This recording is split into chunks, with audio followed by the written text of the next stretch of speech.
यहाँ जितने बैठे हो ना, शिव महापुराण की कथा को श्रवण करने के लिए, भगवान शंकर का चरित्र श्रवण करने के लिए, शिव नाम भगवान शंकर की कथा का रसपान करने के लिए,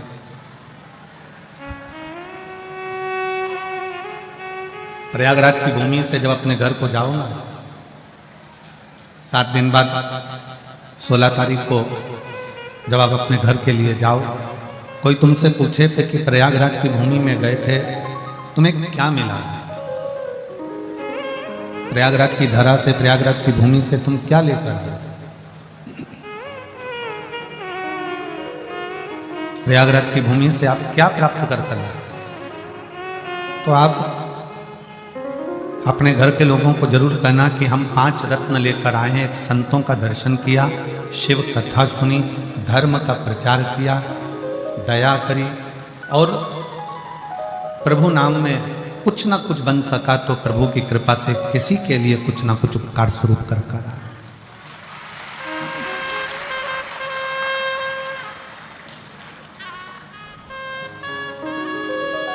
भक्ति का सबसे बड़ा लक्षण क्या है?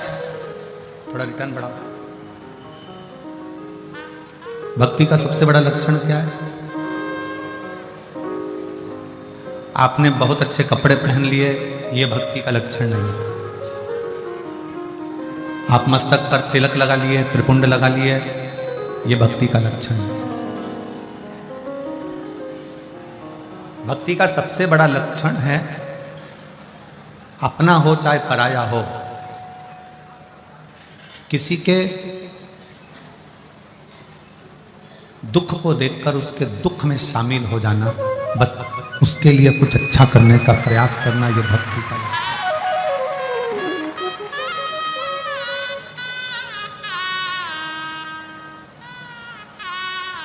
आज बड़ा विचित्र सोच, आज के ज़माने में बड़ी विचित्र गाथा दुनिया की हो गई।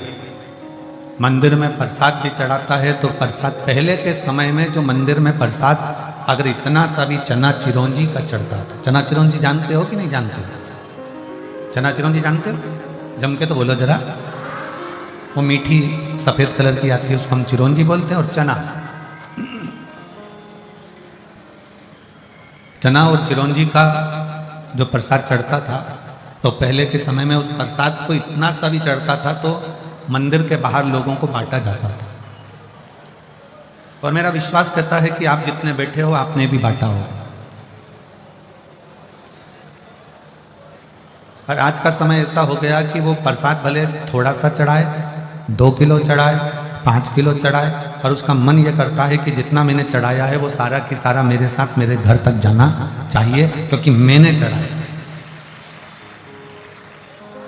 उसको मैंने चढ़ाया। ये चल रहा है डब्बे, उसको मैंने चढ़ाया, कोई दूसरे ने नहीं चढ़ाया। शिव महापुराण की कथा कहती है कि शिव महापुराण एक बात कहती है कि पंडाल में शिव महापुराण की कथा में आपने भले कावड़ भरने के लिए कोई लोग निकल कर जा रहे हो, उनके लिए भंडारा चला दिया हो, आपके यहाँ मेला लगा हो उसके लिए भंडारा चला दिया हो, पर ये जितने शिव भक्त 7 दिन 5 दिन शिव महापुराण की कथा को श्रवण करते हैं, इन शिव भक्तों का मात्र मुख झूठा करा दिया तो वो एक अलग ही तत्व प्रदान कर देता है, वो अलग ही सुख ले जाता है।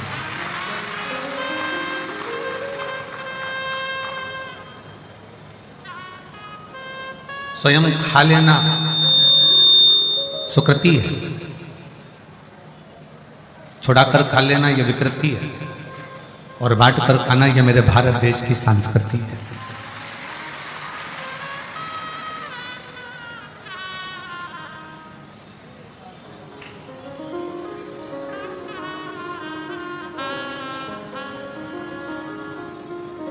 बहुत अंतर आता है। एक पहले हम एक कीर्तन गाया करते थे, बहुत पहले का, आप लोगों के स्मरण में है कि नहीं है वो मालूम नहीं है, परंतु बहुत सुंदर का कीर्तन है। कि साधु चले पौआ पौआ चीटी ने बचाई के, साधु चले पौआ पौआ चीटी को बचाई के, साधु चले पौआ पौआ चींटी ने बचाई के, और राजा चले हाथी घोड़ा पालकी सजाई के। राजा चले हाथी घोड़ा पालकी सजाई के, और तुलसाम गन भई हरि गुण गाई के। तुलसाम गन भई हरि गुण गाई के। साधु खावे रूखी सूखी भोग धराई के। साधु खावे रूखी सूखी भोग धराई के, और राजा खावे लड्डू पेड़ा थाली सजाई के। और राजा खावे लड्डू पेड़ा थाली सजाई के, और तुलसाम गन हरि गुण गाई के। हरि गुण गाई के प्रभु गुण गाई के। हरि गुण गाई के प्रभु गुण गाई के। तुलसाम गन हरि गुण गाई के। तुलसाम गन हरि गुण गाई के। शास्त्र कहता है भक्ति दिखावे से नहीं होती, भक्ति दिखावे से नहीं होती। शास्त्र कहता है भक्ति दिल से होती, दया दिल से होती। सनातन धर्म के प्रति तुम कितने समर्पित हो, सनातन धर्म के प्रति तुम्हारा कितना समर्पण है, सनातन धर्म के प्रति तुम कितने समर्पित हो, ये बाहर से भले ना दिखे, पर दिल से सनातन धर्म के प्रति तुम्हारा समर्पण 24 घंटे होना चाहिए। हर पल, हर घड़ी, हर क्षण होना चाहिए।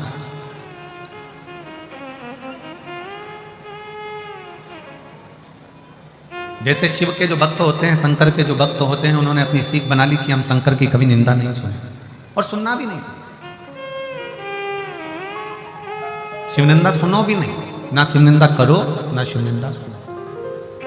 शंकर का जो भक्त होता है, शिव का जो भक्त होता है, शंकर की आराधना करने वाला जो होता है, शिव की आराधना करने वाला जो होता है, वो शंकर की ना निंदा करता है और ना निंदा सुनता है। उसको मालूम है देवऋषि नारद ने शंकर जी की निंदा करी थी तो देवऋषि नारद को बंदर का मुंह लग गया। केवल एक देवऋषि नारद ने एक गलती कर दी थी कि शिव की निंदा कर दी थी, और निंदा किससे करी थी? भगवान विष्णु से, भगवान नारायण से। नारद जी ने भगवान शंकर की निंदा करी तो नारद जी को बंदर का मुख लगा, और भगवान विष्णु ने शिव जी की निंदा सुन ली, इसलिए उनको घोड़े का मुंह लगा। घोड़े का मुख लगा ही इसलिए क्योंकि शिव ने की निंदा सुन ली गई। कितने पुण्य भागी हो आप सब। त्रिवेणी के संगम पर बैठकर 144 वर्ष के बाद में जो ये पवित्र महाकुंभ आया है, इस कुंभ के अवसर पर आप यहां बैठकर ना तो शंकर की निंदा कर रहे हो और ना शंकर की निंदा सुन रहे हो। इस कुंभ के मेले में, त्रिवेणी के घाट पर संगम में बैठकर संतों के सानिध्य में आप शंकर भगवान का गुणगान सुन रहे हो। आप शिव जी का गुणगान सुन रहे हो, आप शंकर भगवान का गुणगान सुन रहे हो, आप शिव तत्व को अपने भीतर धारण कर रहे हो।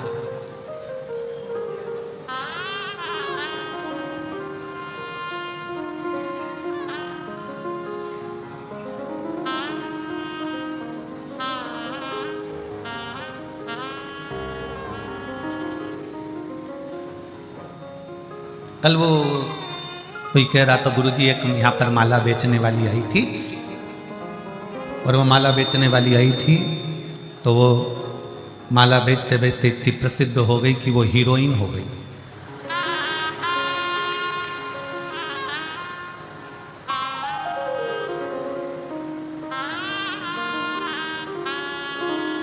जब माला बेचने वाली यहाँ आने के बाद हीरोइन हो सकती है तो माला पहनने वाले भी हीरो तो बन ही सकते हैं।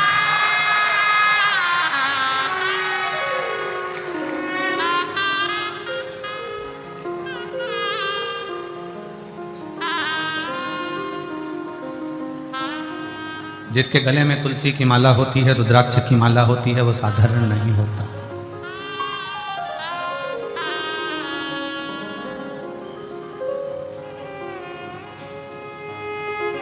हमारे जीवन में हम भक्ति को सम्मुखता से कभी अपने भीतर की भक्ति, आज बात सेट नहीं है, अपने भीतर की भक्ति को दिखावे से ना प्रकट किया।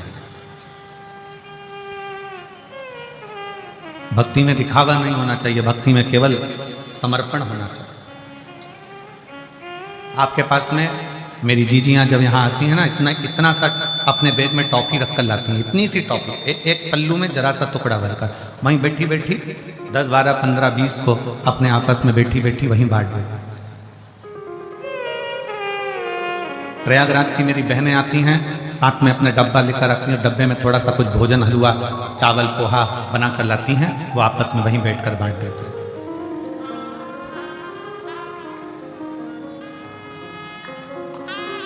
समर्पण किसको कहते हैं?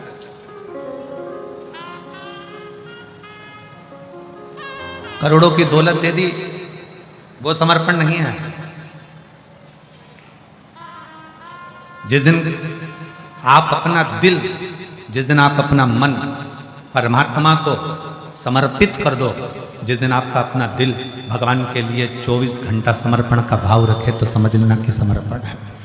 और फिर ध्यान देना, भगवान तुम्हारे ना लड्डू के भूखे हैं, भगवान ना तुम्हारे पेड़े के भूखे हैं, भगवान ना तुम्हारे धन के भूखे हैं, और भगवान ना तुम्हारे एक लोटा जल के भूखे हैं। तुम्हारा एक लोटा जल भी भगवान को नहीं चाहिए, क्योंकि उसके सिर पे तो 24 घंटे गंगा चल रही है, डायरेक्ट मोटर लगी हुई है, 24 घंटे चल।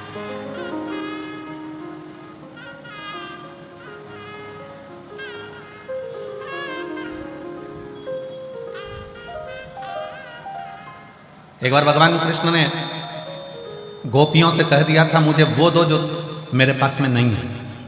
एक गोपी ने कहा भगवान को पीताम्बर का बड़ा शौक है, मैं पीताम्बर दे देती हूँ। भगवान कहते हैं मैं पीताम्बर का करूंगा क्या, मेरे पास पीताम्बर पहले से। दूसरी गोपी ने कहा मैं भगवान को रतन दे देती हूँ। भगवान ने कहा मैं तो खुद रत्नाकर का जमाई हूं, मैं समुद्र का जमाई हूं। जब रत्नाकर का मैं जमाई हूं तो मेरे पास रतन की क्या कमी है। तीसरी गोपी ने कहा हम भगवान को लक्ष्मी दे देते हैं। भगवान कहते हैं वो तो मेरे चरणों में 24 घंटे पांव दबा रही है। फिर किसी ने कहा हम भगवान को 56 भोग दे देते हैं। भगवान कहते हैं मैं तुम्हारे 56 भोग का करूंगा क्या, द्रौपदी के दरवाजे पर जाकर आधा चावल का दाना खाकर 10,000 ब्राह्मणों का पेट भर देता हूं। तुम्हारे अन्न का मुझे करना क्या है।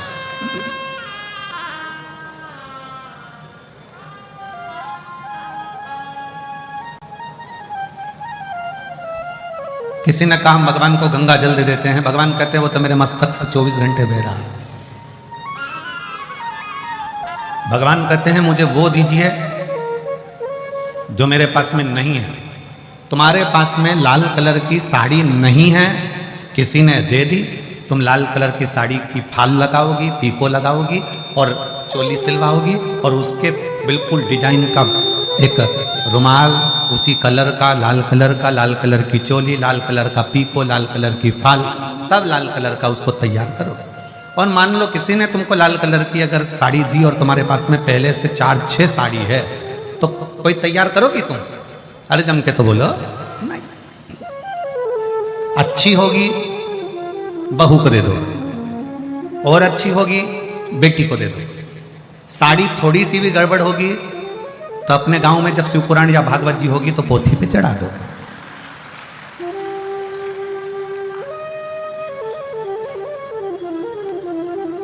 थोड़ी हमारी बात का बुरा तो लगता होगा तुम लोगों को कि गजब ये कहां से बोल देते हैं, तो जो सत्य है वो सत्य है। लाल कलर की साड़ी अगर तुम्हारे पास में है तो तुम उसको तैयार नहीं करोगे। पीले कलर की साड़ी अगर तुम्हारे पास में है तो तुम उसको तैयार नहीं करोगे। जो कलर तुम्हारे पास में नहीं है तुम उसको तैयार करोगे। भगवान कहते हैं जो मेरे पास में पहले से है वो मुझे मत दे, जो मेरे पास नहीं है वो मुझे दे। पीताम्बर मेरे पास है मत दे, सोना चांदी हीरा पन्ना मेरे पास में है मत दे, 56 भोग मेरे पास है मत दे। तो किसी ने कहा कि भगवान को कपड़े दे देते हैं। भगवान का एक उंगली उठाई थी और द्रौपदी को 9,999 साड़ी दिया था। खुद की फैक्ट्रियां चल रही हैं, खुद की मुझे तो वो दो जो मेरे पास में नहीं है। तब पूछा किसी एक भक्त से कि भगवान के पास क्या नहीं है, तो भक्त ने कहा भगवान के पास में दिल नहीं है। दिल नहीं है? हाँ। क्यों? भगवान ने अपना दिल अपने भक्तों को दे दिया, इसलिए भगवान भक्त से अपना दिल मांग रहे। भगवान अपना दिल अपने भक्तों को दे देते हैं, इसलिए हर भक्त से भगवान कहते हैं कि तुम मुझे दिल दो। कल कथा में कहा था विश्वास रखो, हृदय से प्रेम से चित्त लगाकर कथा श्रवण करो।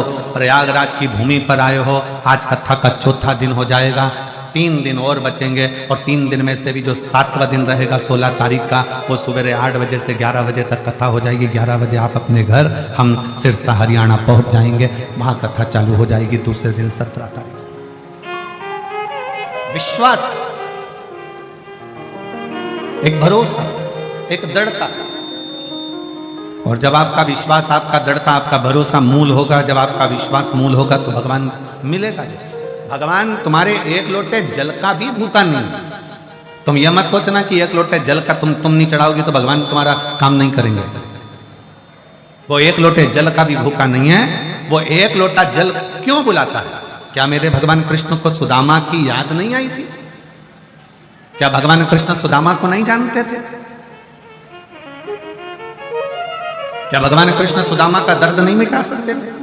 क्या भगवान कृष्ण सुदामा के दुख को समाप्त नहीं कर सकते थे? पर भगवान कृष्ण ने सुदामा का दुख कब मिटाया? जब सुदामा तंदूल लेकर आया। भगवान सुदामा का दर्द मिटा सकते थे, भगवान सुदामा का दुख मिटा सकते थे, पर भगवान ने सुदामा का दर्द और दुख जब मिटाया जब वो तंदूल लेकर आया। इसलिए शिव महापुराण की कथा कहती है शबरी अम्बा को 9 भक्ति का ज्ञान तब दिया जब शबरी अम्बा ने एक बेर भगवान राम जी के सम्मुख में रख दिया।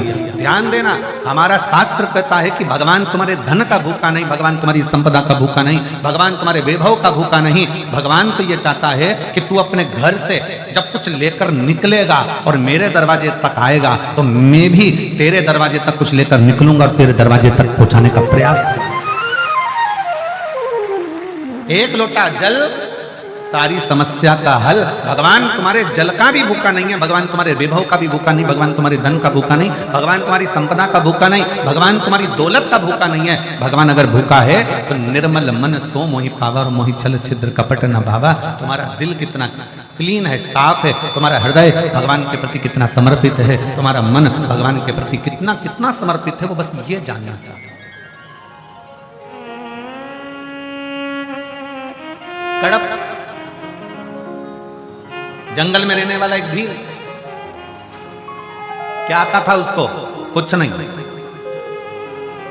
मंदिर में एक पंडित जी को पूजन करते देख लिया था, जंगल में शंकर का शिवलिंग दिख गया था, कड़प ने अपने मुंह में पानी भर लिया क्योंकि उसके पास लोटा नहीं है चढ़ाने के लिए, जल पात्र नहीं है, बर्तन नहीं है। तालाब में मुख लगाकर मुख में पानी भरा, जीव को मारकर मांस लिया, जूता पहना हुआ, फूल पत्ती को पहचानता नहीं कि कौन सी बेलपत्र है कौन सा फूल है, तोड़ा, शंकर के मंदिर में पहुंच गया, जूते से तो मंदिर में पड़े हुए कचरे को साफ किया, मुंह की पिचकारी भगवान पर छोड़ दी, मांस का भोग धर दिया और पत्ता पत्ती चढ़ा दिए। शाम को पंडित जी आए, उन्होंने देखा कोई ने गंदा कर दिया, साफ करा।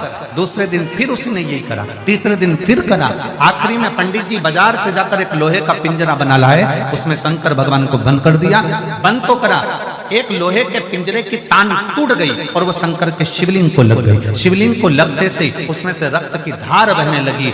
भगवान को रक्त निकलता देखकर कड़प को लगा कि ये शिव को क्या हो गया। उसको लगा कि शंकर जी की आंख फूट गई। उसने हाथ लगाया, रक्त बंद नहीं हुआ, तो उसने त्रिशूल से अपनी आंख निकालकर शिवलिंग पर लगा दी, रक्त बहना बंद।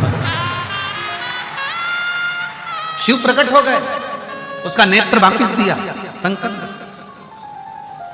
आप और हम भ्रम में पड़े रहते हैं 24 घंटे, सोशल मीडिया पे 24 घंटे चलता रहता है, ये मत चढ़ाना भगवान को, आज सोम की अमावस्या है ये मत कर देना भूल से भी, आज प्रदोष है भूल से भी ये मत कर देना।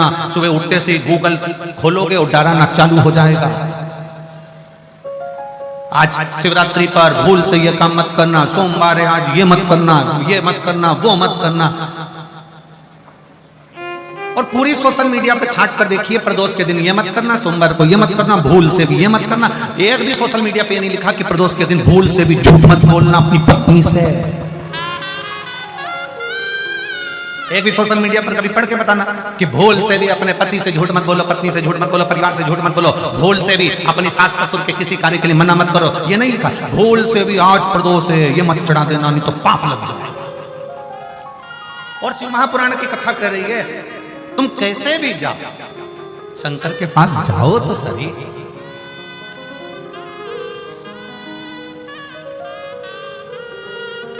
जो फूल किसी देवता पे नहीं चढ़ते वो मेरे शंकर जी पे चढ़ जाते हैं। 33 कोटि देवताओं में से किसी एक देवता का नाम लिखकर बता दो कि किसी देवता को राख चढ़ती हो, भस्म चढ़ती हो, चिता भस्म चढ़ती हो। किसी एक देवता का नाम बता दो, कोई देवता नहीं जो चिता भस्म को धारण करते हो। केवल एक शंकर भगवान प्रेरणा देते हैं कि तेरे पास में अगर एक लोटा जल नहीं है, तेरे पास में एक बेलपत्र नहीं है, तेरे पास में एक पुष्प भी नहीं है, तो तेरे घर में कोई भस्म भी पड़ी हो, वो भस्म भी अगर मुझे चढ़ा देगा तो भी मैं प्रसन्न होकर तुझे वर ही दूंगा। मैं तुझे वर प्रदान करूंगा। मैं तुझे कभी भी, शंकर भगवान अपने भक्त पर कभी रुद्र अपना क्रोध नहीं दिखाता। कोई तुमसे कहते भगवान को ये मत चढ़ाना नहीं तो पाप दे जाएंगे, भगवान शंकर को ये मत चढ़ाना, शिव जी को दोपहर में पानी मत चढ़ाना, शंकर भगवान को शाम को मत चढ़ाना, शंकर भगवान को सुबह मत चढ़ाना, तुम ये मत चढ़ाना। शंकर भगवान, शिव महापुराण की कथा कहती है, पहले के समय में सारे देवताओं के मंदिर में कपाट होता था, सारे देवताओं के मंदिर में पट होता था, सारे देवताओं के मंदिर में दरवाजा होता था। केवल एक देवाधिदेव महादेव ऐसे हैं जो कैलाश पर रहते हैं, तो ना कैलाश पर दरवाजा है ना शंकर के दरवाजे पर दरवाजा है। वो तो अलमस्त होकर वीराने में बैठता।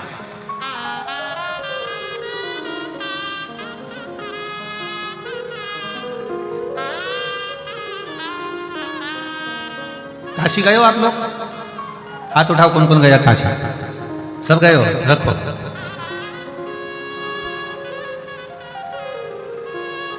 मणिकर्णिका गए हो? हाथ उठाओ जल्दी जल्दी। गए हो? ठीक है। मणिकर्णिका पे ताले लगते हैं क्या? जम के बोलो जरा। शमशान में ताला लगता है, महाशमशान में नहीं। दुनिया के सारे शमशानों में भले ताला लग जाए पर मणिकर्णिका पर ताला नहीं लगता। शमशान में ताला नहीं लगता, महाशमशान में ताला नहीं लगता, क्योंकि मेरा विश्वनाथ मां अन्नपूर्णा के साथ में बैठा हुआ ये देखता है कि मेरा अपना भक्त आ रहा है, कोई दुखी है, उसके लिए मुझे दौड़ कर जाना पड़ेगा, इसलिए वहां ताले की जरूरत नहीं पड़ती, दरवाजे की जरूरत नहीं।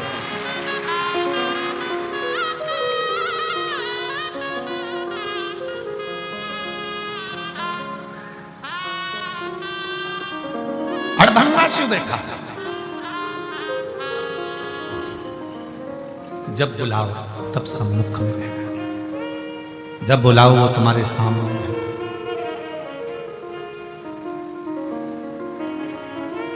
कितना सुंदर प्रसंग है। 3 मित्र लड़ लिए, झगड़ा हो गया उनका, और इतना भयंकर झगड़ा हुआ महाराज जी, वो तीनों झगड़ा कर कर एक राम जी का उपासक, एक कृष्ण जी का उपासक, एक शंकर जी का उपासक, हमें समझ में नहीं आता ये आपस में झगड़ते ही क्यों है।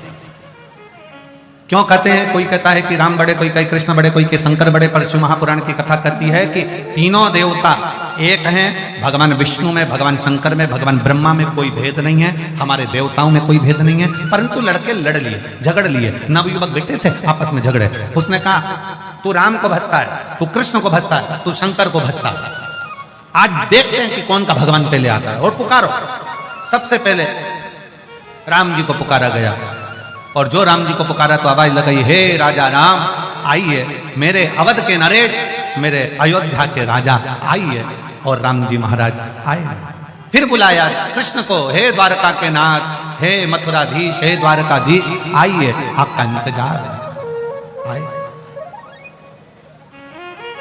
फिर तीसरे ने आवाज लगाई, बोले हर हर। जो आवाज लगाई इतने में शंकर भगवान सामने खड़े थे, शिव जी सामने। दोनों का चेहरा उतर गया। शंकर भगवान ने उन दोनों को पास में बुलाकर कहा, तुम ये मत सोचना कि राम नहीं है, तुम ये मत सोचना कि कृष्ण नहीं आया, तुम ये मत सोचना कि मैं आया हूं। थोड़ी देर बाद राम जी आए, कृष्ण जी आए, दर्शन किया तो उनके भक्त ने पूछा कि प्रभु राम आपने आने में देरी क्यों लगा दी? तो राम जी कुछ बोलते उससे पहले मेरे शंकर भगवान कह दिए, तुमने राम को कहा कि अवध के राजा आना, अयोध्या के नरेश आना, तो राजा जब आता है तो अकेला नहीं आता, अपनी पूरी सेना, गार्ड, सब हाथी, घोड़ा, पालकी सबके साथ आता है। तुम बोलते मेरे राम आइए तो राम तुरंत दौड़कर आ जाते। तुम कहते हो अवध नरेश आइए तो वो राजा बनकर आता। तुम कहते हो कृष्ण द्वारका नाथ आइए, तुम कहते हे मेरे कन्वा, हे मेरे गोपाला, हे मेरे कृष्ण आओ, कृष्ण दौड़ कर आते। पर तुम कहे कि द्वारका नाथ आइए तो द्वारका नाथ तो पालकी लेकर, घोड़े लेकर, हाथी लेकर राजा बनकर आएंगे। और रही हमारी बात तो राम और कृष्ण ने कहा शिव तो कंकर शंकर की भूमि पर रहते हैं, इस संसार में रहते हैं, मृत्यु लोक में रहते हैं। जैसे ही उनको पुकारा जाता है, हर हर महादेव कहा जाता है, वैसे ही शंकर सामने आकर प्रकट हो जाते हैं। वो ये नहीं देखते कि तुमने क्या भजा, कैसे भजा, क्या करा, क्या नहीं करा।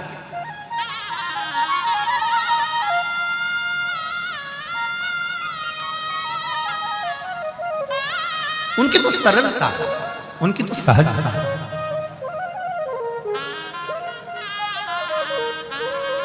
कितना सरल है शिव, जरा विचार करिएगा। एक गांव का व्यक्ति गाय भैंस चराता था और उसको रास्ते में गुरुजी मिले, और गुरुजी मिले तो गुरुजी ने कहा दिन भर भैंस चराता रहता है, दिन भर काम में लगा रहता है, चल आज मैं तुझको गुरु मंत्र देता हूं, इस मंत्र का जाप करना। 15 दिन के बाद आकर पूछूंगा, मंत्र याद हो जाना चाहिए, नहीं तो काट के फेंक दूंगा। गुरुजी बोले। अब जी तो डर गया, गुरुजी ने मंत्र दे दिया और मंत्र दिया ओम नमः शिवाय। कौन सा मंत्र दिया? जम के बोलो जरा, जम के, ओम नमः शिवाय। अब इसको मंत्र मिल गया। मंत्र मिलने के बाद इसने जपना प्रारंभ कर दिया, ओम नमः शिवाय, ओम नमः शिवाय, ओम नमः शिवाय, ओम नमः शिवाय, ओम नमः शिवाय, ओम नमः शिवाय। पत्नी खाना दे तो खाए नहीं के भूल गया तो ओम नमः शिवाय, ओम नमः शिवाय, ओम नमः शिवाय। पानी भी नहीं पिए, खाए भी नहीं।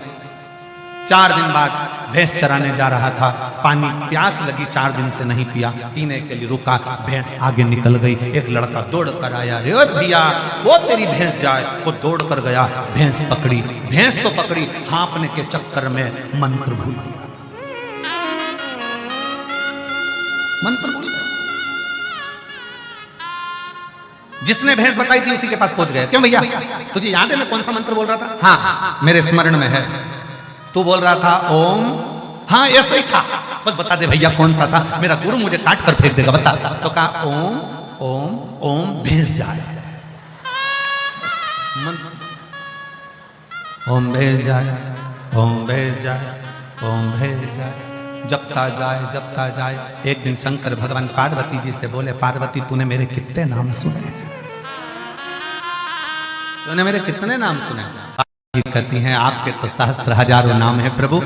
पार्वती जी से शिव जी ने कहा ये गाय भैंस चराने वाला जा रहा है ना, इससे पूछ ये किसका नाम ले रहा है। पार्वती जी बोली अब भी कुछ क्या थे। पार्वती जी ने एक सुंदर ब्राह्मणी का रूप लिया और उसके सामने जाकर खड़ी हो गई। खड़ी होते से पार्वती जी ने पूछा क्यों रे भैया तू ये किसका नाम ले रहा है? उसने मन में विचार करा, अगर इससे बात करने में लग गया और मंत्र भूल गया तो ये तो अपनी पहचान वाली भी नहीं दिख रही, बताएगी भी नहीं, इसलिए उसने मुंह इधर कर लिया। जैसे मुंह इधर करा तो पार्वती जी उधर चली गई। सिर पे पल्लू रखकर पार्वती जी ने पूछा रे बोल तो सही किसका नाम ले रहा है? उसने कहा तेरे से फालतू बात कौन करे, इधर। अब इधर मुंह करा तो पार्वती जी उधर चली गई। अरे एक बार तो बोल नाम किसका ले रहा है? अब इसको आ गया गुस्सा, जा तेरे कसम का ले रहा है। जो पार्वती जी सुनी शिव जी के पास आ गई। भोलेनाथ जी ने पूछा पूछिए किसका नाम ले रहा हो? मेरे कसम का। तुम्हारा। शंकर भगवान बोले तू कुछ बोली नहीं उसको?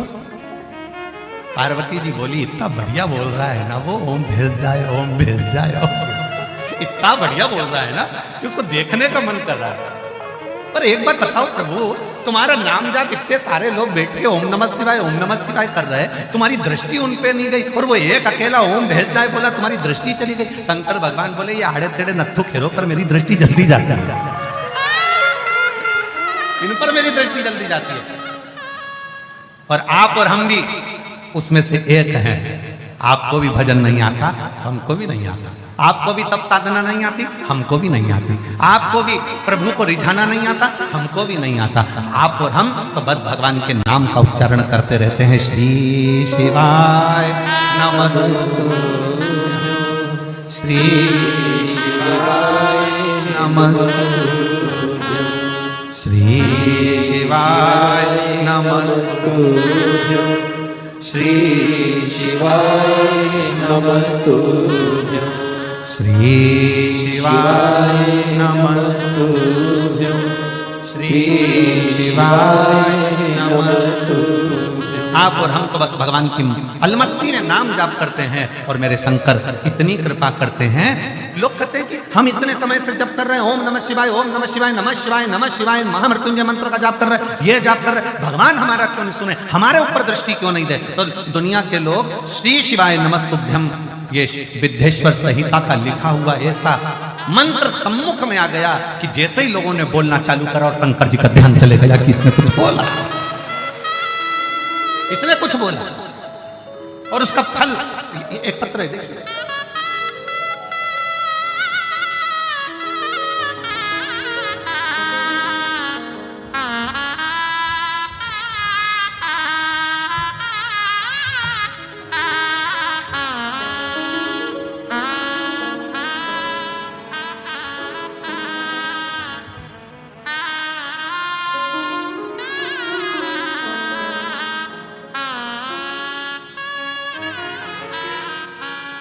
मेरा नाम अंजलि, मेरे पति का नाम अभिमन्यु मौर्य है।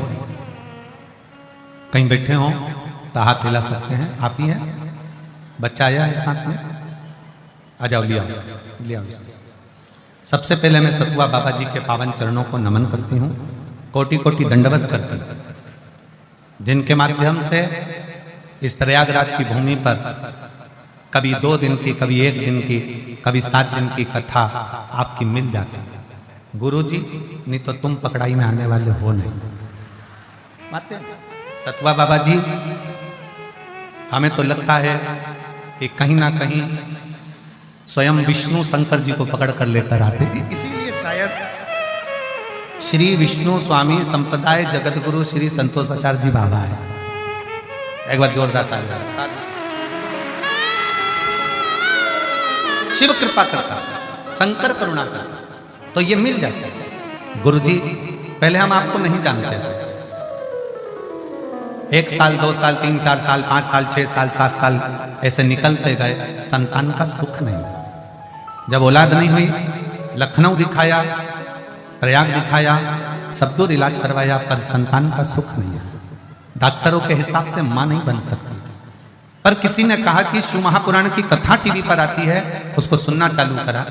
फिर कहा पंडाल में बैठकर अगर कथा सुनी जाए और जो मांगा जाए वो मिलता है। फिर मन में आया कहाँ जाया जाए। बाबा की कृपा से कथा सुनी 1-2 दिन की, और शिव कृपा ऐसी हो गई कि मेरे बाबा ने मेरा गर्भ ठहरा, और बाबा की कृपा से मुझे कई सालों के बाद संतान का सुख प्राप्त हो। गुरुदेव, लखनऊ में मेरा मायका है और मैं केवल इसी कथा के लिए, हम प्रयाग राज के वासी, हम लखनऊ के वासी, हम पूरे कुंभ मेले में इंतजार कर रहे थे बस आपकी कथा का कि आप आएंगे, तब हम नहाएंगे और कथा भी सुनेंगे और फिर अपने घर जाएंगे। तो ये शिव की कृपा से हुआ। मैं नमन करती हूँ अपनी बेटी जो बाबा ने दी है। 10 साल के बाद, 10 महीने की हो गई है, कई वर्षों के बाद मैं उसको लेकर आई हूँ। प्रणाम करना। शिव तत्व है। एक पत्र बड़ा सुंदर है।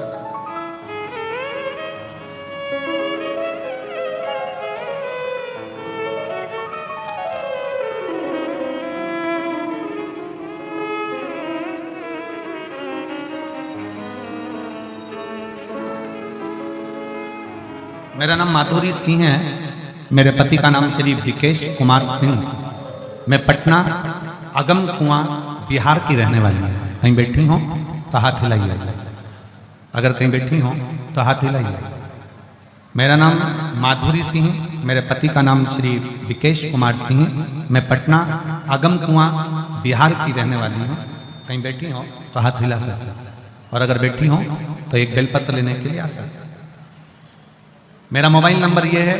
आपकी कथा 2022 से सुन रही हूँ। मेरे बड़े बेटे का नाम करण कुमार है।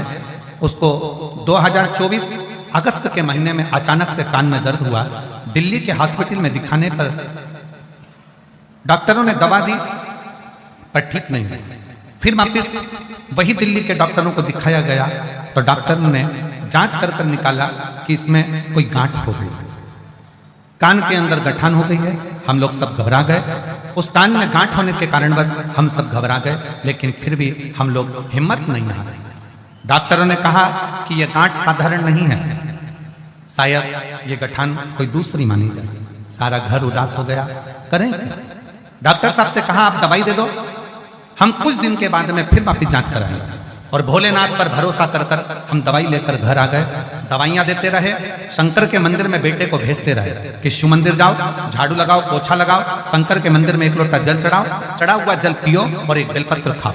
मेरे बेटे ने 7 दिन लगातार मंदिर जाना प्रारंभ करा। बेटे का विश्वास नहीं था क्या शंकर जी का पिया हुआ जल गठान को गला सकता है, बेलपत्री क्या गांठ गला सकती है।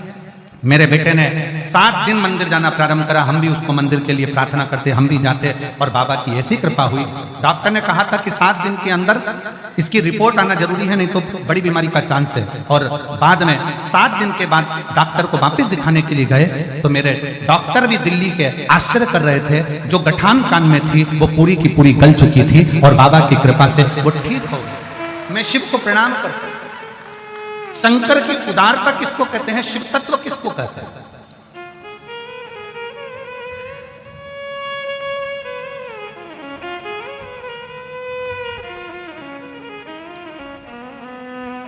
भाई आप जिस भावना से, जैसे उस लखनऊ के मायके वाली बेटी ने लिखा कि हम नहीं जानते थे आपको, ना हम कथा सुनते थे, ना हम विश्वास करते थे, पर पंडाल में बैठकर कथा सुनने का सुख क्या है। सालों साल निकलते चले गए और संतान का जब सुख नहीं आया, डॉक्टर ने कह दिया संतान का सुख नहीं, तब हिम्मत हार गई। हिम्मत हार शिव के आश्रित, शिव। और जब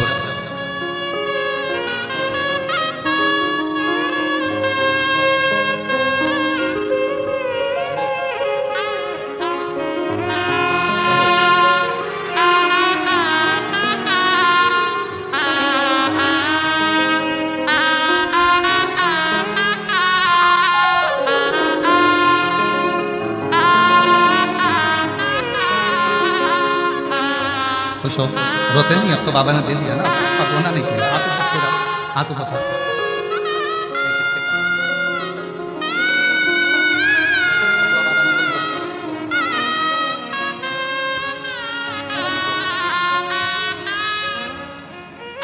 बाबा जी कई वर्षों के बाद हुई है। एक बार जोरदार ताली बजाकर साथ में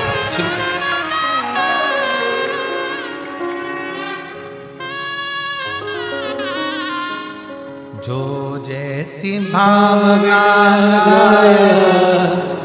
वो वैसा ही फल पाया, जो नहीं खाली उसे लौटाया, वो मन ही मन हर्षाया। और कर लिया माना माल काशी वाले ने, लुटा दिया भंडार काशी वाले। आप जिस भावना से उसको भजा,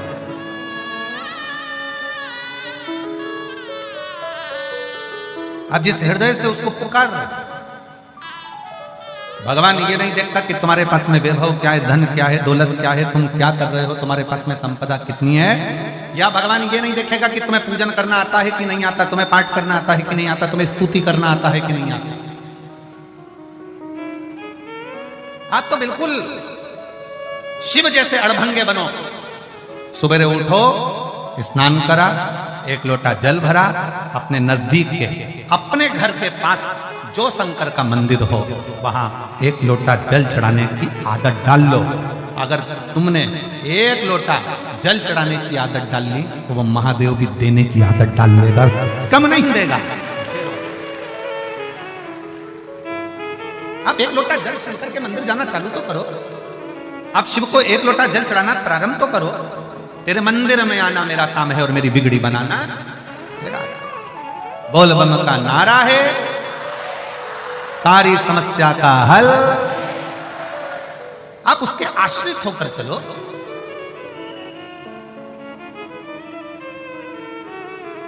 क्या चाहिए शिव जी को? कड़प ने क्या दिया था? वो जानता ही नहीं है पूजन क्या होता है, पाठ क्या होता है, अर्चना क्या होती है, तो भी शिव प्रसन्न हो। और कई लोग दिन भर बैठ के डराते रहते हैं, ये मत चढ़ाना, ऐसा मत करना, श्री शिवाय नमस्तुभ्यम क्यों बोलते हो, दोपहर के समय शंकर को जल मत चढ़ाना, तो शाम को शंकर को जल मत चढ़ाना, तो सवेरे शंकर को जल मत चढ़ाना, तो ऐसे टाइम पे शंकर को जल मत चढ़ाना। मरने का कोई समय है क्या? जम के बोलो जरा, मरने का समय है? नहीं। तो प्रभु से मिलने का कोई समय है कि रात को 12 बजे भगवान मिलेंगे, सवेरे 8 बजे भगवान मिलेंगे, 4 बजे भगवान मिलेंगे, 6 बजे भगवान मिलेंगे? नहीं। जैसे मौत का समय नहीं होता तो मेरे शंकर से मिलने का, भजन का भी कोई समय नहीं होता। जब मर्जी पड़े तब, जब तुम्हारा दिल कर जाए तब उसके दरवाजे पहुंच जाओ। बेटे का कमरा, बेटे के कमरे का दरवाजा बंद होता है, बेटी के कमरे का दरवाजा बंद होता है, देवर के कमरे का दरवाजा बंद होता है, जेठ के कमरे का दरवाजा बंद होता है, मेहमान के कमरे का दरवाजा, अतिथि रूम, गेस्ट रूम का दरवाजा बंद होता है। पर जो घर में बुजुर्ग बूढ़े माँ बाप होते हैं ना, उनका दरवाजा कभी बंद नहीं होता, वो खुला की खुला रहता है, खुला की खुला रहता है। क्यों? क्योंकि बूढ़े माँ बाप को जब बुलाया जाए, बड़ी बहू, छोटी बहू, बेटी, बेटा, कोई भी दौड़ करवाई लगा दे, मम्मी मम्मी, और मम्मी का दरवाजा खुला है तुरंत जाना पड़ेगा, पापा का दरवाजा खुला है तुरंत जाना पड़ेगा। जैसे घर के बुजुर्ग का दरवाजा हमेशा खुला रहता है, उसी तरह 33 कोटि देवताओं में वो देव है 33 कोटि, उसमें एक देव अधिदेव महादेव है, शंकर का दरवाजा, वो बुजुर्ग का दरवाजा खुला है। आप जब पुकारोगे तब शिव को आना पड़ेगा, आप जब लोटा भर के जल चढ़ाओगे तब शंकर को सुनना पड़ेगा, तब शिव आएगा, सुनेगा।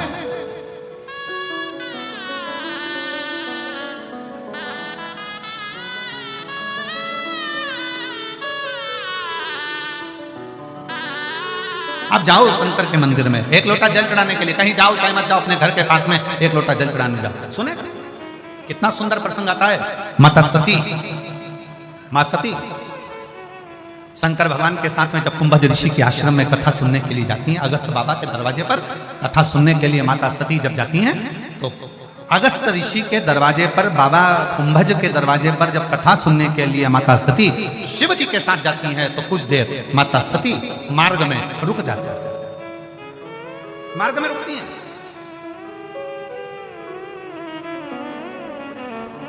और वो नियम आज तक चल रहा है। पति अपनी पत्नी को लेने के लिए जब उसके घर जाता है, पत्नी का जो मायका होता है वहां पर जब पति उसको लेने के लिए जाता है, तो जब लेकर वापस आता है ना, तो डायरेक्ट अपने घर नहीं जाता, पहले उसको घुमाते फिराते, गोलगप्पा खिलाते पिलाते, 2-4 मॉल घूमते हुए, 1-2 रुपट्टा साड़ी दिलाते हुए, कानपुर से चले थे प्रयाग आने के लिए, तो लखनऊ घुस गए।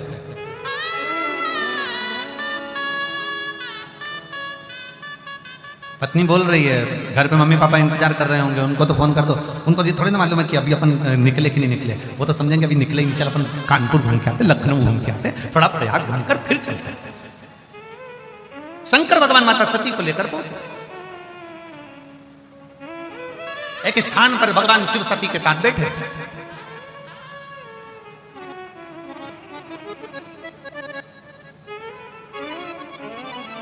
सती मैया ने भगवान शंकर से एक प्रश्न किया, हे त्रिकालदर्शी, कैलाशी, अविनाशी, है त्रिपुंडधारी, त्रिशूलधारी, त्रिनेत्रधारी, मेरा एक विनय है, आप सिखाएंगे? शंकर भगवान ने पूछा, बोलो क्या विनय? सती मैया ने कहा कि मैं आपसे पूछना चाहती हूं कि आपके मस्तक पर जो गंगा विराजमान है, जो आपके मस्तक पर गंगा विराजमान है,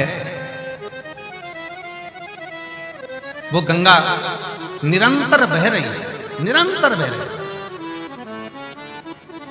फिर भगवान विष्णु आपके ऊपर जल चढ़ाते हैं, ब्रह्मा जी आपके ऊपर जल चढ़ाते हैं, इंद्र आपके ऊपर जल चढ़ाते हैं, वरुण आपके ऊपर जल चढ़ाते हैं, संसार का प्रत्येक मनुष्य आपके ऊपर जल चढ़ाता है। जब आपके मस्तक पर गंगा विराज रही है, जब गंगा निरंतर बह रही है, तो आप क्या वो देवताओं के जल के लिए या मनुष्य के जल के लिए आप इंतजार करते हो?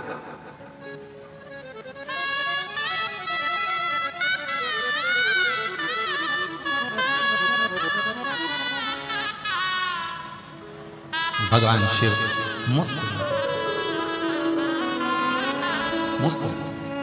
शिव जी ने कहा, मैं उनके घर के एक लोटे जल का इंतजार नहीं करता हूं, मैं तो बस ये इंतजार करता हूं कि ये मेरे दरवाजे पर एक बार किसी भी तरह से आ जाए और इसका कल सुधर जाए। बस वो इंतजार। इस व्यासपीठ ने करा क्या? इस व्यासपीठ ने केवल एक काम करा है, आपको शंकर के मंदिर तक पहुंचाया। क्यों पहुंचाया? कि आप उसके दरवाजे तक जाओगे तो वो भी तुम्हारे दरवाजे पर। ये आदान प्रदान का जमाना है। तुम्हारी बेटी के ब्याह में कोई आएगा तो तुम किसी की बेटी के ब्याह में जाओगे, तुम्हारे मौसी के घर जाओगे तो मौसी तुम्हारे यहाँ आएगी। आदान प्रदान का जमाना है। भगवान कृष्ण ने स्वयं रुक्मणी जी से कहा कि ब्राह्मण देवता रुक्मणी जी से जाकर कह दो कि वो श्रृंगार करके जगदम्बा के मंदिर पर आ जाए, मैं उसको लेने आ जाऊंगा। भगवान ने ये नहीं कहा कि रुक्मणी जी से जाकर कह दो वो श्रृंगार करके छत पर खड़ी हो जाए, ओटले पर खड़ी हो जाए। भगवान ने ये नहीं कहा। भगवान ने कहा ब्राह्मण देवता रुक्मणी जी से जाकर कहो कि वो श्रृंगार कर तैयार होकर जगदम्बा के मंदिर पर जाकर आ जाए, वो मंदिर में आएगी, मैं उसको लेने पहुंच जाऊंगा। और श्रीमद् भागवत में वर्णन है, रुक्मणी जी श्रृंगार करके जगदम्बा के मंदिर में पहुंची और भगवान उन्हें लेने के लिए पहुंच गए। ये शास्त्र की रीति है। भगवान श्रीमद् भागवत में कहते हैं कि तू मंदिर तक जा, मैं तुझे लेने के लिए आऊंगा, तेरा दुख मिटाने के लिए आऊंगा, इसलिए तुम शिवालय तक जाओ, शंकर तुम्हारा दुख मिटाने के लिए। शिव की चौखट तक जाओ तो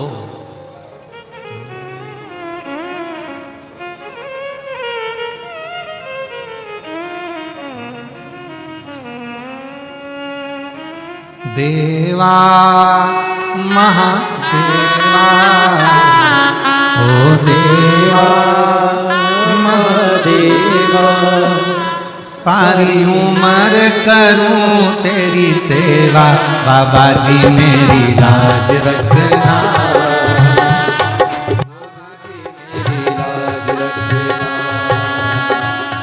भोले जी मेरी लाज रखना, बाबा जी मेरी लाज रखना, ओ देवा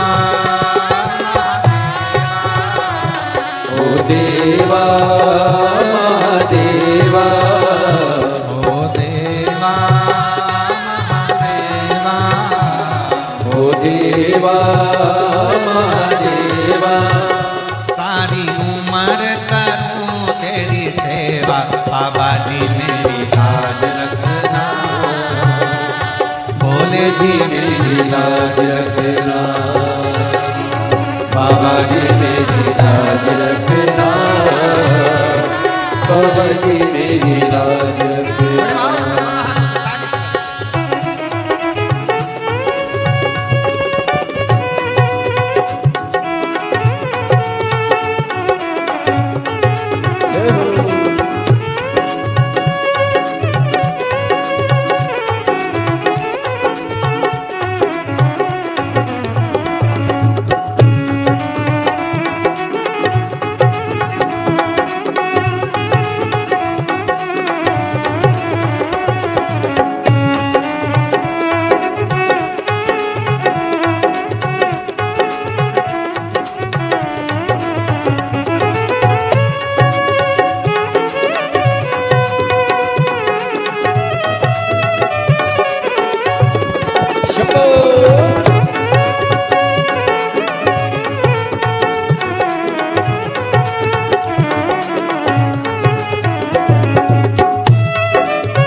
जटा में गंगा विराजे, तेरी जटा में गंगा विराजे, ओ तेरी जटा में गंगा विराजे, तेरी जटा में गंगा विराजे।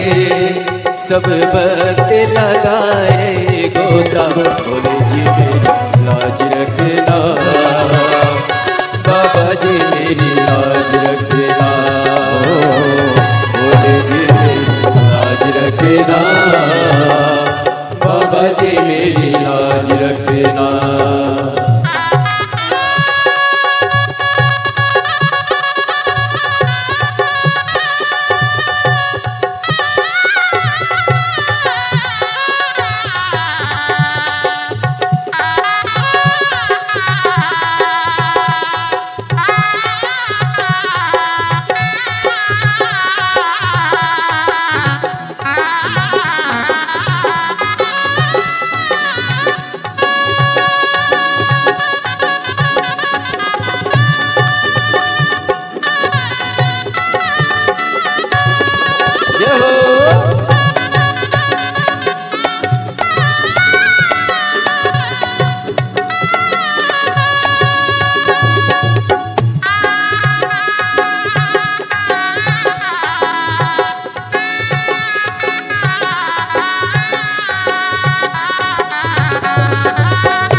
चंदा विराजे, वो तेरे माथे पे चंदा विराजे, वो तेरे माथे पे चंदा विराजे, तेरे माथे पे चंदा विराजे।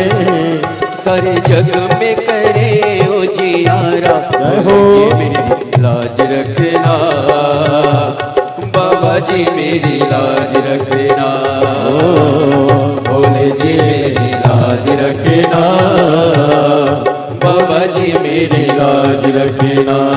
हे देवा महादेवा, हे देवा महादेवा, हे देवा महादेवा, हे देवा महादेवा।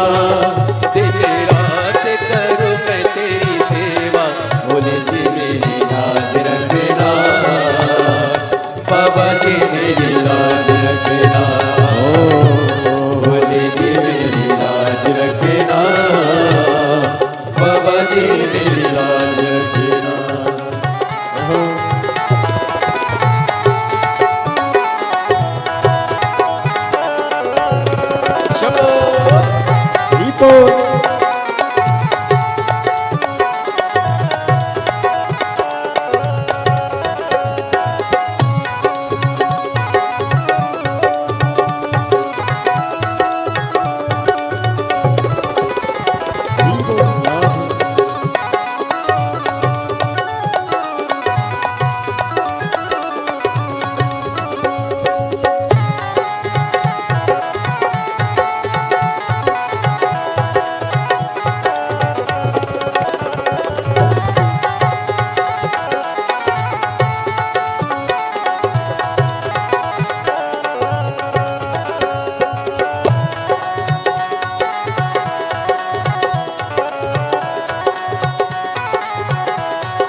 तेरे संग में गौरा विराजे, तेरे संग में गौरा विराजे, तेरे संग में गौरा विराजे। अब आके दर्श दिखा जा, बोले जी मेरी लाज रखना, बाबा जी मेरी लाज रखना, ओ बोले जी मेरी लाज रखना, बाबा जी मेरी लाज रखना। ओ देवा ओ देवा महादेवा, ओ देवा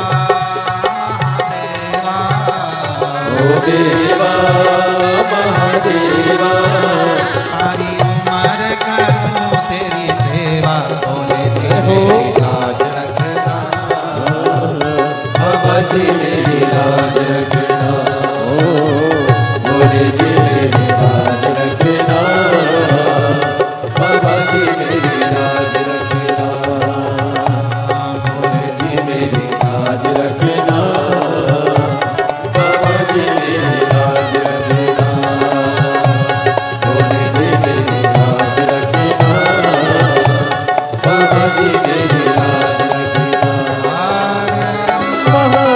महादेव।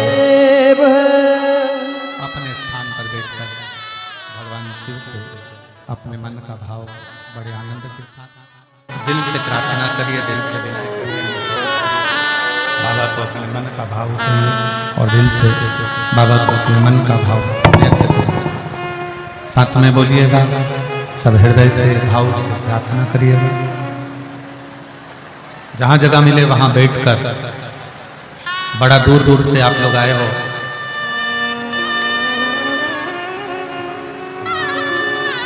शिव के पंडाल में करी गई प्रार्थना खाली नहीं जाती है।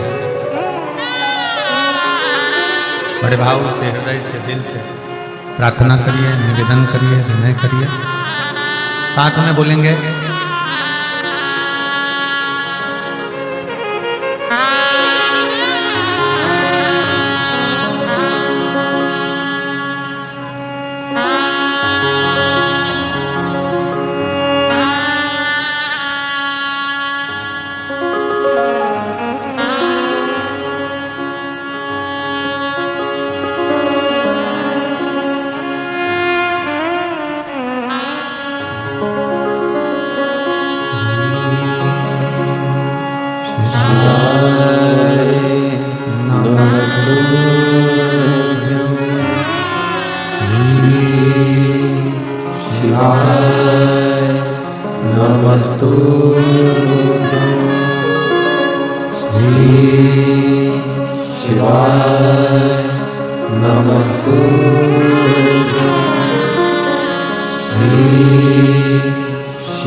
भोला सब दुख काटो हमारा, भोला सब दुख काटो हमारा।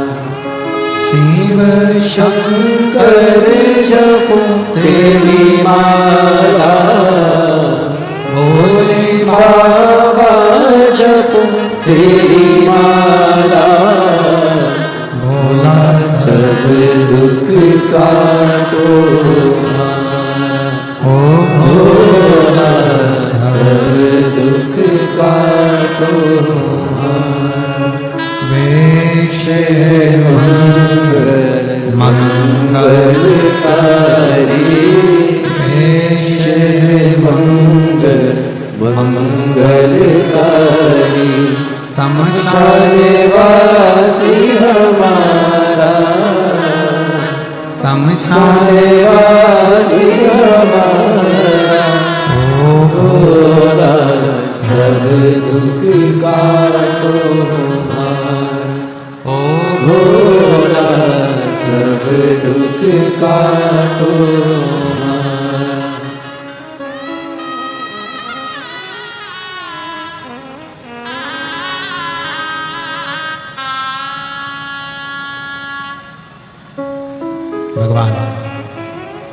रेवती में महादेव भगवान शिव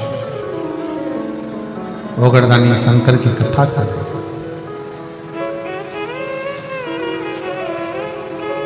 माता सती और भगवान शिव का चरित्र कर रहे।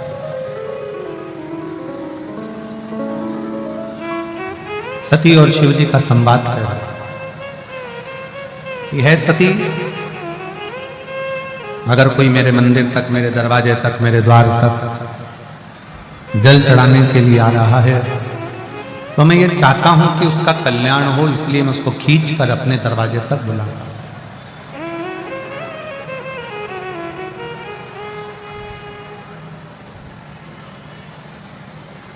फिर सती माता ने एक बड़ी सुंदर बात कही।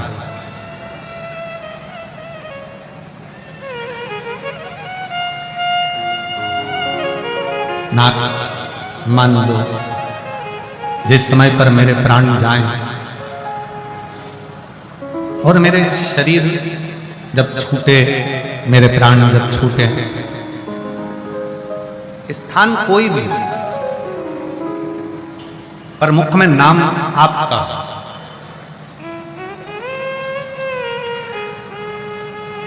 एक वो लाइन आप लोग गुनगुनाते रहते हो, इतना तो करना स्वामी जब प्राण तन से निकले। गंगा जी का तट हो, यमुना का बंसी बट और मेरा सांवरा। शिव महापुराण की कथा कहती है, शंकर भगवान का चरित्र कहता है, मां सती ने भगवान शिव जी से कहा, जब मेरे प्राण छूटे, स्थान कोई भी हो, कोई जगह हो, बस नाम तुम्हारा, आपके नाम का उच्चारण करती रहूं, बस इतनी कृपा कर। शिव जी ने कहा कि तुम मेरे नाम का उच्चारण नहीं, तुम मेरे लिए ही अपने प्राणों को त्याग दो।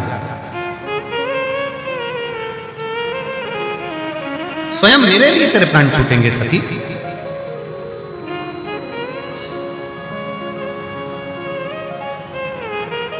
सती को मालूम नहीं था कि ये क्या लीला होने वाली है, क्या होने वाला है।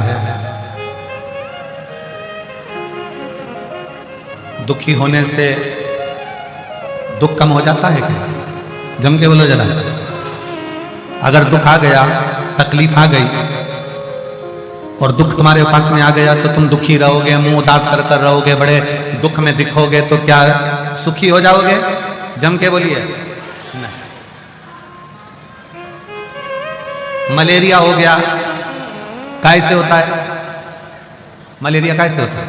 मच्छर के काटने से। जम के बोलो तो तुम्हें मालूम है, थोड़ी नहीं बोलते। मलेरिया कैसे होता है? मच्छर के काटने से। अब मलेरिया हो गया तो डॉक्टर के पास जाओगे कि मच्छर के पास जाओगे? जम के बोलो जरा। डॉक्टर के पास, ठीक है।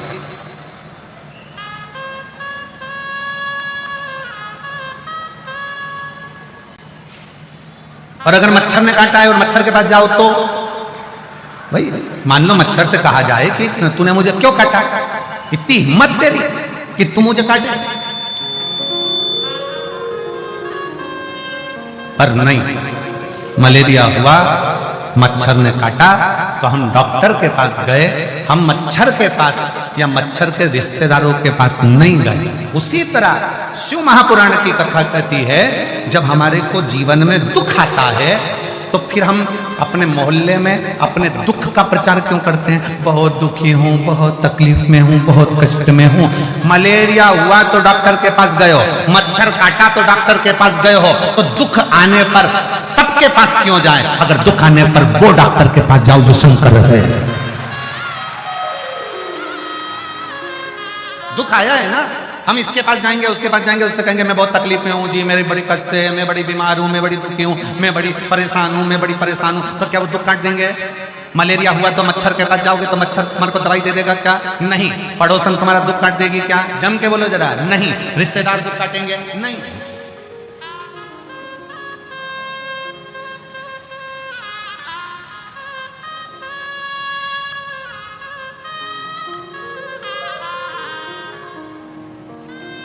जब दुख आए, तकलीफ आए, कष्ट आए, दुख के समय पर चेहरा उतार कर नहीं रहना। कर्जा हो गया ना, कोई बात नहीं, कई लोग कर्जा हो गया, कर्जा हो गया, कर्जा हो गया, अब तो मर जाऊं तो अच्छा, मर जाऊं। अब कल वो बहन आई थी, वो कह रही थी बहुत तकलीफ में थे, एक डब्बी मैंने नींद की गोली भी खा ली, पर भगवान क्या पता क्या चाहता था। हमने उससे कहा कुछ नहीं चाहता था, वो यही चाहता था कि तू शिव पुराण सुन, सारा दुख मिट जाएगा, इसलिए तुझे बचा कर।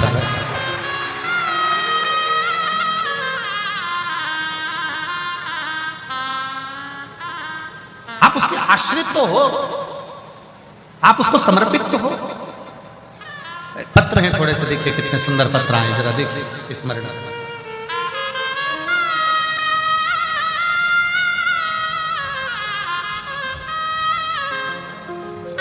मैं भागलपुर बिहार से आई हूं, मेरा फोन नंबर ये है, मेरा नाम ललिता भगत, कहीं बैठी हो ललिता भगत, भागलपुर बिहार की रहने वाली है, कहीं बैठी हो तो हाथ हिला सकती हैं और एक बेलपत्र लेने के लिए आ सकती हैं। ललिता भगत हाथ हिलाएं अगर आई हो तो।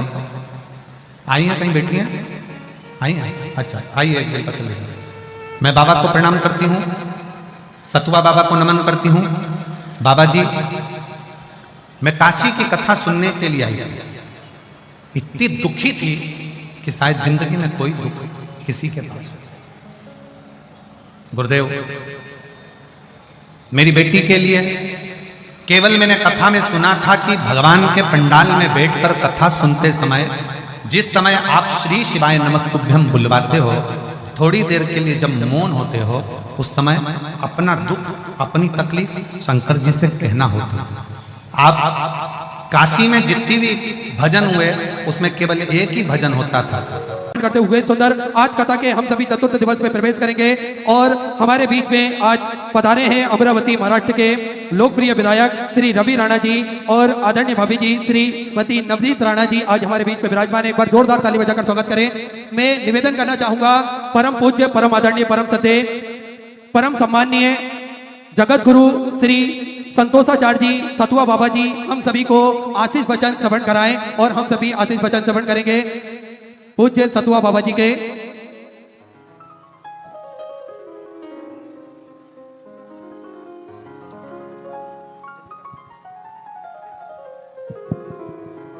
नमः पार्वती पते। अभी आवाज नहीं आई है, इतनी जोर से करना है कि पूरे भारत में हमारी आवाज पहुंचे कि प्रयागराज में शिव महापुराण की कथा हो रही है। तो तैयार रहिए सभी लोग। नमः पार्वती पते। श्री शिवाय, श्री शिवाय। जय सिया राम, जय सिया राम। बहुत बहुत धन्यवाद। तीर्थराज प्रयाग की पावन भूमि, इस पावन महाकुंभ में त्रिवेणी संगम के पावन तट पर आयोजित शिव महापुराण की पावन कथा में हम और आप नित्य गोता लगा रहे हैं। कथा केवल श्रवण ही नहीं करा रहे हैं, कथा हमें स्नान भी करा रही है और संतों का समागम भी करा रही है। आप देखें, कथा के माध्यम से हमें अपने जीवन में कैसे बदलाव लाना है, इसके लिए हमेशा व्यासपीठ से बताए हुए मार्गों पर और व्यासपीठ की करुणा के साथ हमें अपने जीवन में बदलाव लाना है। आप देखें, यह देश सनातन के साथ साथ विश्व के इतिहास पटल पर आगे बढ़ रहा है और जब इस विश्व के इतिहास पटल पर यह भारत आगे बढ़ रहा है तो मुझे लगता है कि पावन कथाओं का, पावन अमृत कथाओं का इसमें महनीय योगदान है। जहां लाखों की संख्या में तीर्थराज प्रयाग की धरती पर लोग आकर अपना मां गंगा के प्रति और जमुना के प्रति और सरस्वती मां के प्रति जो श्रद्धा और विश्वास का संदेश दिए हैं, निश्चित यही हमारा सनातन है, यही हमारी संस्कृति है। और जहां जहां सनातन को कम करने के लिए, सनातन को तोड़ने के लिए कार्य किए गए हैं, उस जगह हमारी शिव महापुराण की कथा ने जाकर उस क्षेत्र में सनातन के प्रभाव को बताकर हमारे सनातनियों को आत्मबल देकर कहा है कि आप बदले नहीं, शिव कथा आपके साथ है। आप देखें, छत्तीसगढ़ की पावन भूमि पर जहां भगवान राम और कृष्ण से और अन्य देवी देवताओं से विश्वास को हटाया जा रहा था। लेकिन पंडित श्री सिहोर वाले महाराज जी ने शिव महापुराण की कथा कर उस क्षेत्रों में शिव की कृपा की जो गंगा की धारा बहाई, निश्चित आज वहां हमारा सनातन शिवलिंग के रूप में पूजन हो रहा है। और यही प्रमाण है कि अपार श्रद्धा और भाव के साथ आप लोग यहाँ एकत्रित होकर कथा सुन रहे हैं। यह कुंभ हमारे लिए जीवन का अद्भुत समय का कुंभ है। जैसे आशीष जी ने बताया और पूज्य व्यासपीठ से बताया गया कि 144 वर्षों के बाद अमृत महत्व, इसका फल हम सबको शायद देखने को मिले या ना मिले, लेकिन हमें वर्तमान में मिल रहा है। यह कुंभ की सुंदर व्यवस्थाओं के साथ जिस तरह उत्तर प्रदेश के मुख्यमंत्री जी ने इस कुंभ को सजाया है, गंगा की अविरलता, गंगा की निर्मलता और जल की सुंदरता को जिस तरह से हम सबके लिए स्नान करने के लिए दिया है, मैं हृदय से इस व्यासपीठ की पावन मन से उनको धन्यवाद देता हूं। आप देखें, कल पूज्य व्यास जी ने बताया कि एक माता के लिए अगर शिव पुराण की कथा में वो आ रही थी और उसके पास कुछ नहीं था, लेकिन उत्तर प्रदेश की पुलिस ने उसको एक जोड़ी कपड़ा दिया और कथा तक पहुंचाया। यही अच्छे शासक का निर्णय होता है, यही अच्छे शासक का कर्तव्य होता है कि जनता के स्वभाव से पता चल जाता है कि हम किसके राज्य में हैं, किसके प्रदेश में हैं। आप देखें, कल पूर्णिमा की पावन स्नान का दिन था। प्रशासन चिंता में था कि कथा कराई जाए कि नहीं कराई जाए, लेकिन मैंने विश्वास दिलाया प्रशासन को कि हमारे शिव भक्तों से आपकी व्यवस्था में कोई अव्यवस्था नहीं हो सकती, क्योंकि मुझे विश्वास है कि ये शिव पुराण के श्रोता हैं। इनको केवल एक लोटा जल और सारी समस्याओं का हल का जो इनका मंत्र है उस पर जीते हैं, उसको मानते हैं, उस पर विश्वास रखते हैं। और मिश्रा जी के दिए गए वचनों पे केवल ना ज्ञान ना विज्ञान, केवल प्रमाण। प्रमाण क्या है? आपका विश्वास, आपकी श्रद्धा, शिव जी की आराधना, उनके बेल पत्र का चमत्कार, यही हमारा विज्ञान है, यही मेरा चमत्कार है। मैंने विश्वास दिलाया कि आप चिंता ना करें, निश्चित हमारे श्रोताओं से कोई अव्यवस्था नहीं होगी। मैं धन्यवाद देता हूं आप सबको कि आपने खुशी और करुणा और स्वभाव का परिचय देते हुए कल की जो कथा हुई, मुझे लगता है इतिहास में दर्ज होने लायक होगी। जहां एक तरफ पूर्णिमा का स्नान हो रहा था और एक तरफ शिव रूपी गंगा, कथा रूपी गंगा से आप लोग स्नान कर रहे थे। मैं ज्यादा ना बोलते हुए कहना चाहूंगा कि आज हम लोग चौथे दिवस में गोता लगा रहे हैं। कथा अपने विराम की तरफ जा रही है, लेकिन कथा विराम नहीं होती, कथा विश्राम देती है। आज यहाँ कुछ दिन बाद यहाँ कथा विराम देगी, लेकिन आगे चलकर फिर विश्राम आएगा, फिर कथा शुभारंभ होगी। वहां पर सिर्फ सब भक्तों का वही प्रसन्नता के साथ। आपको मेरी वीडियो पसंद आई हो तो please like, comment and subscribe ज़रूर करें और कमेंट में हर हर महादेव ज़रूर लिखें। श्री शिवाय नमस्तुभ्यम।